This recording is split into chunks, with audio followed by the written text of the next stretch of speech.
Avec Rosas, nous sommes venus à Montpellier Danse pour la première fois en 1985.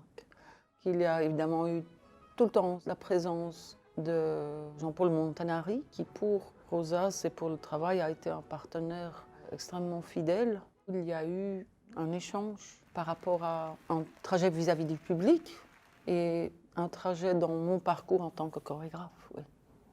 Depuis que je suis très jeune, j'ai toujours senti l'importance, la naissance d'un artiste, l'importance d'une œuvre qui apparaît, je l'ai toujours senti en moi. C'est une intuition, donc ça vient de loin et on ne peut pas l'expliquer. On ne peut pas expliquer pourquoi on aime vraiment cet artiste et qu'il faut absolument le montrer plutôt qu'un autre. L'instauration d'un rapport de confiance avec un public, ça met très longtemps. Il faut sortir du temps médiatique et même d'une certaine manière du temps politique.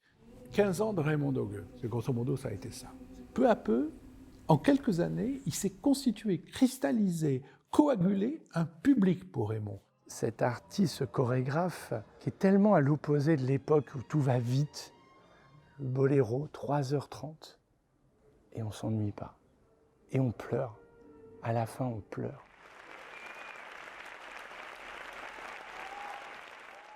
Toutes mes créations ont été montrées à Montpellier Danse, soit dans le festival, soit dans la saison.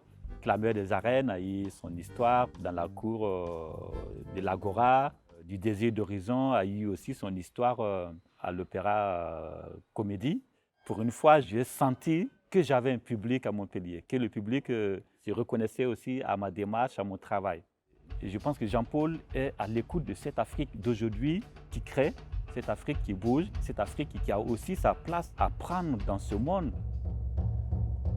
La première fois qu'on est venu, c'était en 2008. Et après, on est revenu 7 ou 8 fois. Je pense que cette possibilité d'avoir une continuation vis-à-vis d'un lieu et d'un public, ça rend les choses très différentes. Ça veut dire que tu as un dialogue qui est sur l'œuvre, sur le processus, sur le travail, sur une durée.